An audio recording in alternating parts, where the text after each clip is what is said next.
सुना है कि किसी पाकिस्तानी कॉलर ने कॉल किया है आपके बैंक में और ये कह रहे एसबीआई बैंक में और लोन मांगा है और धमकियां दी है। मतलब ये क्या है? अब मेरा नहीं ख्याल कि पाकिस्तान से कोई ऑफिशियल तो ऐसा नहीं कर सकता। नहीं, ऑफिशियल तो नहीं करेगा, जाहिर सी बात है। हो सकता है कि होक्स कॉल भी हो सकता है, और हो सकता है क्योंकि ये कह रहे हैं कि लोन चाहिए, तो लोन कैसे, पाकिस्तान में लोन कैसे मिल जाएगा? तो हो सकता है किसी लोकल ने बदमाशी करी हो या पाकिस्तान से आए हो, मुझे इसके बारे में नहीं पता है। और ये खबर मैंने भी पढ़ी आरजू जी की, ऐसा हुआ था कि बॉम्बे में आई थिंक एक कॉल आया था, और उसने उसने बोला था कि मैं पाकिस्तान से बोल रहा हूँ, मुझे लोन दो, मैं उड़ा दूंगा बैंक को, कुछ कर दूंगा मैं बैंक को। तो पता बिल्कुल नहीं क्या सही। मामला। लेकिन खैर वो एक यही लग रहा है कि शायद किसी ने वैसे ही मजाक किया है, क्योंकि इस तरह हो नहीं सकता कि पाकिस्तान से अब तो कोई कॉल नहीं कर सकता और करे भी तो पाकिस्तान में लोन आ नहीं सकता, और ना ही कोई इस तरह की बात। लेकिन साथ साथ क्या इस किस्म की कुछ बातें जब आती हैं, क्योंकि अक्टूबर चल रहा है, फिर एफएटीएफ ने कहा था कि अक्टूबर में पाकिस्तान को ग्रे लिस्ट से निकालेंगे, तो ये आपकी आपके ख्याल से कोई ऐसी बात नहीं हो सकती कि जो पाकिस्तान के लिए थोड़ा सा ट्रबल करे इस किस्म की न्यूज? नहीं नहीं नहीं नहीं, इतनी देखिए, एफएटीएफ वाले बड़े संजीदा किस्म के लोग हैं, ऐसी छोटी सुरसुरियों से वो लोग ना इधर होंगे ना उधर होंगे, उनको पता है उनको क्या करना है, वो किस किस मकसद से आए हैं पाकिस्तान। और मुझे नहीं लगता कि एफएटीएफ का इससे कोई लेना देना, दूर दूर तक कोई लेना देना है, I don't think so. Britain ने वो कुछ मिलियन पाउंड्स दे दिए पाकिस्तान को ना, तो ब्रिटेन में बड़ी उसकी तनकीद हो रही है, जो लोग कह रहे हैं कि हमारा खुद का हाल खराब है, हमारा पाउंड ऊपर से नीचे जमीन पे गिर गया, पाउंड, लंबी लंबी लाइनें लग रही हैं यहाँ पे खाने के लिए, लोग भूखे हैं यहाँ पे, परेशान हो रहे हैं, ब्रिटेन का बहुत बुरा हाल है, आप पाकिस्तान को पैसे दे रहे हैं। आप जाइए, आप देखिए सोशल मीडिया पे, अंग्रेज जो है ब्लू टिक वाले जो वेरीफाइड ट्विटर हैंडल्स हैं, वो लोग अपनी सरकार को, पाकिस्तान को नहीं, अपनी गवर्नमेंट को गालियां दे रहे हैं, कह रहे हैं आपने पाकिस्तान को कैसे पैसा दे दिया, हमारे पैसे आपने पूछ के दिया।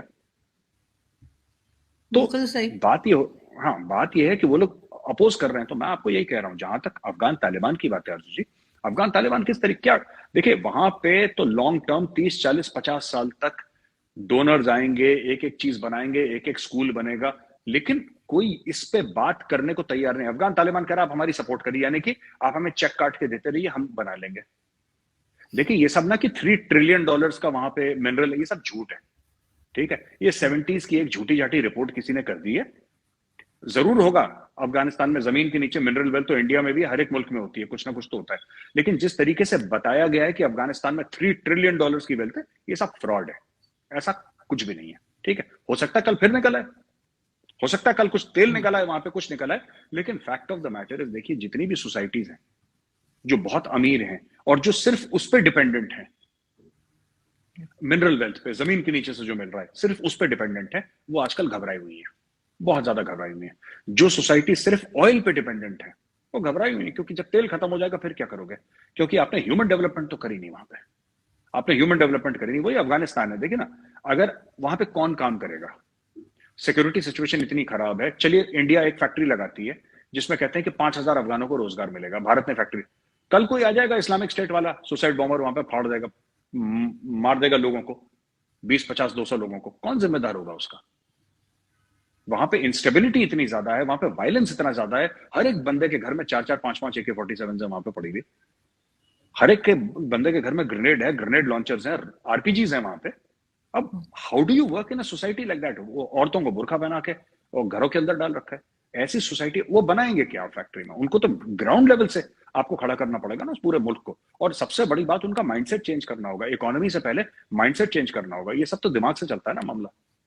अब जिस बिल्कुल जिस सही। कौम ने 40 40 साल तक सिर्फ जंग देखी है और कुछ देखा ही नहीं उसके अलावा, they have seen nothing but war, उनसे आप क्या तवज्जो रखते हो? वो लैपटॉप बनाएंगे, वो वॉशिंग मशीन बनाएंगे, कार बनाएंगे? वो नहीं बनाएंगे, वो तो बम बना सकते हैं। तो उनको ट्रेन करना पड़ेगा, तो दुनिया फिर उस तरीके से देखे, उस नजरिए से उनको देखे कि सब ठीक है, we will support the Afghans for the next 20 30 years, तब तक वो अपने पैरों पे नहीं खड़े होते। ये स्टोरी है। सही। लेकिन अगर हम इसी इसी किस्म की कुछ हम जो है सिचुएशन देखते हैं बलूचिस्तान में, बीएलए वाले जो हैं वो रिस्पॉन्सिबिलिटी ले लेते हैं, लोगों को मार देते हैं। कल परसों भी एक किलिंग की है और उसके बाद एक उन्होंने प्रेस रिलीज जारी कर दी कि जी हमने किया है।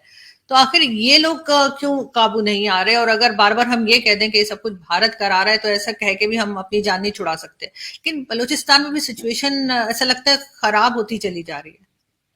आरजू जी, मैं कह रहा हूँ चलिए, एज एन इंडियन मैं एक मानता हूँ, एकेडमिकली हम लोग बात कर रहे हैं, हम लोग हाइपोथेटिकली बात कर रहे हैं, चलिए हाइपोथेटिकली में कहते हैं चलिए भारत कर रहा है, उदाहरण के लिए फॉर एग्जांपल भारत कर रहा है, ठीक है, मान लेते हैं, आपने बोली हमने मान लिया भारत कर रहा है ये सब बीएलए सीएलए जो भी अटैक्स हो रहे हैं, तो पाकिस्तान की फौज क्या कर रही है, पाकिस्तान की आईएसआई क्या कर रही है, क्योंकि हर एक पाकिस्तानी कसम खाने को तैयार है कि वर्ल्ड की number one agency, Shoaib Akhtar ने बोला है अपने इंटरव्यू में कि वर्ल्ड की नंबर वन एजेंसी आईएसआई है, वर्ल्ड की नंबर वन आर्मी पाक फौज है, सबसे अजीम फौज से नीचे बात नहीं करते।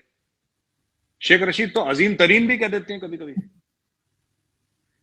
हमने सही। शौकत तरीन सुना था, अजीम तरीन कर दिया। तो अब ये अजीम तरीन फौज है, ये तरीन फौज है, वो तरीन फौज है, तो आप रोको ना, क्या दिक्कत है? वहां पे इंडियन आर्मी आके थोड़ी ना लड़ रही है बलूचिस्तान में, Indian army is not there in Baluchistan ना, वो तो पाकिस्तान का, अभी पाकिस्तान है का हिस्सा है वो बलूचिस्तान का जो एरिया जो पाकिस्तान की जोग्राफाई हुदूद में आता है, उधर तो बीएलए एक्टिव है ना, तो क्यों बीएलए, और बीएलए कितनी है, क्यों पाकिस्तानी आर्मी बीएलए को पे काबू नहीं कर पा रही है? ये सवाल पूछना चाहिए पाकिस्तानी को, रोज अटैक क्यों हो रहे हैं? वो पाकिस्तानी जो अपने आप को कहते थे हम अजीम फौज हैं, सबसे बढ़िया हैं, मुजाहिद हैं, फलाना गाजी ढिमका फलाना, ये क्यों नहीं कर रहे अपना काम? Why are they not able to do it, why are they not able? क्योंकि as I said, Pakistanis believe, Pakistanis को इस बात का विश्वास है, इस बात का यकीन है कि आईएसआई नंबर वन है। तो आईएसआई का एक खुफिया इदारे का क्या काम है? अटैक होने से पहले उनको पता लग जाना चाहिए ना अटैक होने वाला है। तो दुनिया की नंबर वन है जिसके सामने सीआईए फेल है, जिसके सामने मोसाद फेल है, जिसके सामने रॉ फेल है, सब फेल है, आईएसआई नंबर वन है, बाकी सब को काम नहीं आता, सिर्फ आईएसआई को काम आता है। तो आईएसआई क्यों नहीं कर पा रही, रोक क्यों नहीं पा रही? अजीम फौज क्यों नहीं रोक पा रही? अभी पूछिए आप, रोकना चाहिए आपको। नहीं, वो तो मैं पूछूंगी, लेकिन मैं आपसे पूछ रही हूँ कि आपके ख्याल से क्यों कंट्रोल नहीं कर पा रहे, ये क्या वजह हो सकती है? क्योंकि ठीक है, टीटीपी का जैसे हमें मालूम है कि टीटीपी को कहाँ से सपोर्ट है, तालिबान की तरफ से सब है, और यहाँ यहाँ के बहुत से जो फोर्सेस के लोग हैं वो उनकी जाने भी जा रही हैं, लेकिन पीएलए को क्यों नहीं ये संभाल पा रहे? आरजू जी, ये तब संभालेंगे जब कोई स्पॉन्सर मिलेगा इनको। आप कारण जानना चाह रही हैं, वजह जानना चाह रही हैं? वजह यही जी। है, इनके पास एक जमाने में अफगानिस्तान में अमेरिका बैठा था, अमेरिका पैसे देता था। रद्दुल फसाद जब हुआ था, जी। रद्दुल फसाद में कई $100 मिलियन लगे थे, जरबे अज़्ब में कई मिलियन $100 मिलियन लगे थे उस ऑपरेशन को करने के लिए। Who funded it? America funded it, Pakistan के पास थोड़ा ना था पैसा, अमेरिका चला गया वहां से। एक जमाने में आप लोगों ने कराची में ऑपरेशन करा, साफ कर दिया आपने कराची, एमक्यूएम को खत्म कर दिया आपने कराची साफ कर दिया, राइट? उसके देखिए हर चीज के पैसे, अगर पुलिस की गाड़ी थाने से जहां पे वारदात हुई है वहां तक जाती है, पैसे लगते हैं ना, बिल्कुल। उस जर्नी के लिए तेल के पैसे लगते हैं, लोगों की तनख्वाहें हैं, अगर कोई असला खर्च होता है उसके, हर एवरीथिंग कॉस्ट मनी। मैं कह रहा हूं चाहे $2000 लगे, $5000, $10,000, पर पैसे तो लगते ही हैं, खर्चा तो है स्टेट का, इधर खर्चा कौन करने को तैयार है? देयर इज नो, आप अभी इवेंट तभी होता है, अगर इसको इवेंट देखें ना, जैसे इवेंट मैनेजमेंट होती है ना आरजू जी, इवेंट तभी होता है जब स्पॉन्सर मिले, बिना स्पॉन्सर के इवेंट थोड़ा ना होता है। अब स्पॉन्सर नहीं है आपके पास तो कौन करेगा इवेंट? आप चाइनीज को बोलिए, चाइनीज मना कर रहे हैं। चाइनीज देखिए, चाइनीज के लिए कितना आसान है कि चाइना की इकोनॉमी, मैं कह रहा हूं चाइना की इकोनॉमी को मार पड़ रही है, लेकिन क्या चाइना के पास इतना पैसा नहीं है कि पाकिस्तानी फौज को दे दे, ठीक है हम एक चेक काट के देते हैं, बलूचिस्तान साफ करो? नहीं करेगा चाइना, चाइना नहीं करेगा, चाइना ने पैसे देने बंद कर दिए। अब देखिए, एक करीब 400 या 500 कितने मिलियन उन्होंने यूक्रेन को दिए, मैं आपको देख के बताता हूं। अभी एक यूक्रेन को बहुत बड़ा एक पैकेज मिला है, और मैं आपको एक सेकंड में बता देता हूं कि Saudi Arabia announces $400 million humanitarian aid to Ukraine. Saudi Arabia ने, आज ही खबर आई है, ताजी खबर है कि $400 मिलियन यूक्रेन को दिए ह्यूमैनिटेरियन एड। और पाकिस्तान में सब चूरन खिलाते हैं, मुसलमान भाई मुसलमान भाई मुसलमान। यूक्रेन तो मुसलमान नहीं है, पाकिस्तानी कहते हैं ना। अब यूट्यूबर जाएंगे सड़क पे, उनसे पूछते हैं कि आप बताइए आपको क्या लगता है, दे दी हमें नहीं, वो देखिए वो यूक्रेन को नहीं देना चाहिए था, हम मुसलमान है पहले हमें देना चाहिए था, क्योंकि पाकिस्तान में यही सिखाया गया है कि क्योंकि तुम्हारे माँ बाप मुसलमान थे, तुम मुसलमान पैदा हुए हो, तो एटीएम का जो पासवर्ड है वो तुम्हारे पास होना चाहिए, पिन नंबर तुम्हारे पास होना चाहिए सऊदी अरेबिया के एटीएम का, कार्ड का। वो आप बोलेंगे, but Saudi Arabia has not given money to Pakistan, उसने छोटा मोटा दिया है कुछ? वो भी उसने अगर यूक्रेन अमेरिका को, कहता है तो। मैं कह रहा हूं जिसने भी मर्जी, मैं कह रहा हूं ये यूक्रेन को भी उसने, यूक्रेन को भी अमेरिका के कहने पर ही दिया होगा, मैं मना नहीं कर रहा, मैं मना नहीं कर रहा। लेकिन fact of the matter is humanitarian add गई है 400 मिलियन, 400 मिलियन, और यूक्रेन, पाकिस्तान भी तबाह हो गया। 30 अरब 40 अरब तो लोग ऐसी बात कर रहे हैं। मैं आपको बता रहा हूं, जब तक ये पूरा पानी आएगा और पूरा, जब आप लोग 6 महीने आपको लगेंगे अभी असेस करने में कि डैमेज कितना हुआ है। ये 70 80 100 अरब से कम का डैमेज नहीं है जो पाकिस्तान में हुआ है। बहुत ज्यादा डैमेज है ये, ऐसा डैमेज नहीं है जो लोग ऐसी हवा में चूरन खिला देते हैं। Fact of the matter is दुनिया अब पाकिस्तान को पैसे देने को तैयार नहीं है।